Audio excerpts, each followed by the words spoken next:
नमस्कार दोस्तों, ओम श्री गणेशाय नमः। शांताकारं भुजंगसनं पदम नाव सुदेश विश्वाधार गगन सदृश मेघ वर्णम सुभांग लक्ष्मीकांत कमल नैनम योगी भी ध्यान गम्यम वंदे विष्णु भवहरम सर्वलोकय नाथम मंगलम भगवान विष्णु मंगलम गणोध्वज मंगलम पुंडरीकाक्ष मंगला तनो हरि ओम नमो भगवते वासुदेवाय। आज का दिन आप सभी के लिए मंगलमय हो। आइए सुनते हैं अश्विन मास कथा का 17 अध्याय। भगवान श्री कृष्ण ने उद्धव जी से आगे कहा, उद्धव जी, मेरा जो भक्त अभी जितेंद्रिय नहीं हो सका है और संसार के विषय बार बार उसे बाधा पहुंचाते रहते हैं, अपनी ओर खींच लिया करते हैं, वह भी क्षण क्षण में बढ़ने वाली मेरी प्रगल्भ भक्ति के प्रभाव से प्राय विषयों से पराजित नहीं होता। उद्धव जैसे धधकती हुई आग लकड़ियों के बड़े ढेर को भी जलाकर खाक कर देती है, वैसे ही मेरी भक्ति भी समस्त माप राशियों को पूर्णत जला डालती है। उद्धव, योग साधन ज्ञान विज्ञान धर्मानुसार करने का यह एक ही उपाय है। मेरी अनन्य भक्ति उन लोगों को भी पवित्र जाति दोष से मुक्त कर देती है जो जन्म से ही चांडाल है। इसके विपरीत जो मेरी भक्ति से वंचित है, उनके चित्त को सत्य और दया से युक्त धर्म और तपस्या से युक्त विद्या भी भली भांति पवित्र करने में असमर्थ है। जब तक सारा शरीर पुलकित नहीं हो जाता, चित्त पिघल कर गदगद नहीं हो जाता, आनंद के आंसू आंखों से लखने नहीं लगते तथा अंतरंग और बहिरंग भक्ति की बाढ़ में चित्त डूबने उतरान नहीं लगता, तब तक इसके शुद्ध होने की कोई संभावना नहीं है। जिसकी वाणी प्रेम से गदगद हो रही है, चित्त पिघल करा एक और बहता रहता है, एक क्षण के लिए भी रोने का तांता नहीं टूटता, परंतु जो कभी कभी खिलखिला करा हंसने भी लगता है, कहीं लाश छोड़कर ऊंचे स्वर से गाने लगता है तो कहीं नाचने लगता है। भया उद्धव, मेरा वह भक्त न केवल अपने को बल्कि सारे संसार को पवित्र कर देता है। जैसे आग में तपाने पर सोना मैल छोड़ देता है, निखर जाता है और अपने असली शुद्ध रूप में स्थित हो जाता है, वैसे ही मेरे भक्ति योग के द्वारा आत्मा कर्म वासनाओं से मुक्त होकर मुझको ही प्राप्त हो जाता है, क्योंकि मैं ही उसका वास्तविक स्वरूप हूँ। उद्धव जी, मेरी परम पावन लीला कथा के श्रवण कीर्तन से जो चित्त का मैल धुता जाता है, त्यों त्यों उसे सूक्ष्म वस्तु के वास्तविक तत्व के दर्शन होने लगते हैं। जैसे अंजन के द्वारा नेत्रों का दोष मिटने पर उसमें सूक्ष्म वस्तुओं को देखने की शक्ति आने लगती है। जो पुरुष निरंतर विषय चिंतन करता है, उसका चित्त विषयों में फंस जाता है, और जो मेरा स्मरण करता है, उसका चित्त मुझ में तल्लीन हो जाता है। इसलिए तुम मेरे दूसरे साधनों और फलों का चिंतन छोड़ दो। उद्धव जी, मेरे अतिरिक्त और कुछ है ही नहीं।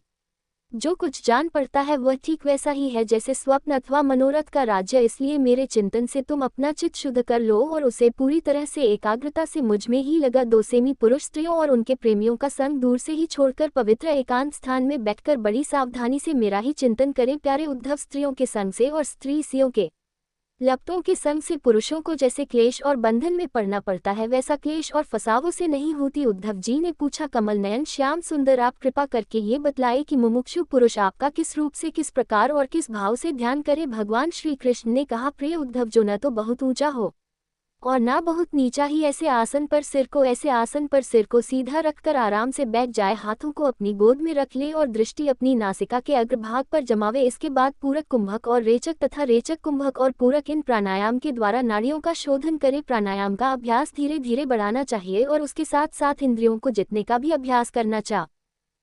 हृदय में कमल नालगत पतले सूत के समान ओमकार का चिंतन करे, प्राण के द्वारा उसे ऊपर ले जाए और उसमें घटानाद के समान स्वर स्थित करे, उस स्वर का ताता टूटने ना पावे। इस प्रकार प्रतिदिन 3 समय 10 बार ओमकार सहित प्राणायाम का अभ्यास करें। ऐसा करने से 1 महीने के अंदर ही प्राण वायु वस्म हो जाता है। इसके बाद ऐसा चिंतन करें कि हृदय एक कमल है, वह शरीर के भीतर इस प्रकार स्थित है मानो उसकी डंडी तो ऊपर की ओर हो और मुंह नीचे की ओर हो। अब ध्यान करना चाहिए कि उसका मुख ऊपर की ओर होकर खिल गया है, उसके 8 दल है और उनके बीचों बीच पीली पली अत्यंत सुकुमार करने का है। करने का पर क्रमशः सूर्य चंद्रमा और अग्नि का न्यास करना चाहिए। ततर अग्नि के अंदर मेरे इस रूप का स्मरण करना चाहिए। मेरा ये स्वरूप ध्यान के लिए बड़ा ही मंगलमय है। मेरे अवयवों की गठन बड़ी ही सुडौल है, रोम रोम से शांति टपकती है, मुख कमल अत्यंत प्रफुल्लित और सुंदर है, घुटनों तक लंबी मनोहर 4 भुजाएं हैं, बड़ी सुंदर और मनोहर गर्दन है, मरकत मणि के समान सुस्नेक कपोल है, मुख पर मन मुस्कान की अनोखी छटा है, दोनों रके कान बराबर है और उनमें मकराकृति कुंडल झिलमिल झिलमिल कर रहे हैं, वर्षाकालीन मेघ के समान श्यामल शरीर पर पीताम्बर फरा रहा है, शिव से एवं श्री लक्ष्मी का चिन्ह वक्ष स्थल पर दाएं बाएं विराजमान है, हाथों में क्रमश शंख चक्र गदा एवं पद्म धारण किए हुए हैं, गले में वनमाला लटक रही है, चरणों में नुपुर शोभा दे रहे हैं, गले में कस्त मणि जगमगा रही है, अपने अपने स्थान पर चमचमाते हुए किट कंगन करधनी और बाजू बंद सभा मान हो रहे हैं। मेरा एक एक अंग अत्यंत सुंदर एवं हृदयहारी है, सुंदर मुख और प्यार भरी चितवन कृपा प्रसाद की वर्षा कर रही है। उद्धव, मेरे इस सुकुमार रूप का ध्यान करना चाहिए और अपने मन को एक एक अंग में लगाना चाहिए। बुद्धिमान पुरुष को चाहिए कि मन के द्वारा इंद्रियों को उनके विषयों से खींच ले और मन को बुद्धि रूप सारथी की सहायता से मुझ में लगा दे, चाहे मेरे किसी भी अंग में क्यों ना लगे जब सारे शरीर का ध्यान होने लगे तब अपने चित्त को खींच कर एक स्थान में स्थिर करें और अन्य अंगों का चिंतन ना करके केवल मन मुस्कान की छटा से युक्त मेरे मुख का ही ध्यान करें। जब चित्त मुखारविंद में ठहर जाए तब उसे वहां से हटाकर आकाश में स्थिर करें तथा आकाश का चिंतन भी त्याग कर मेरे स्वरूप में आरूढ़ हो जाए और मेरे सिवा किसी भी वस्तु का चिंतन ना करे। जब इस प्रकार चित्त समाहित हो जाता है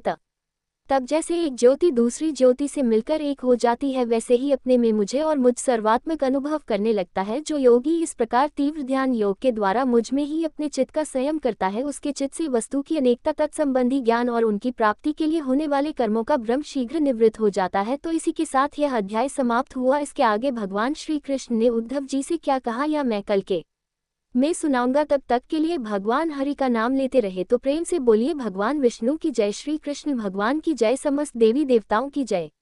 धन्यवाद।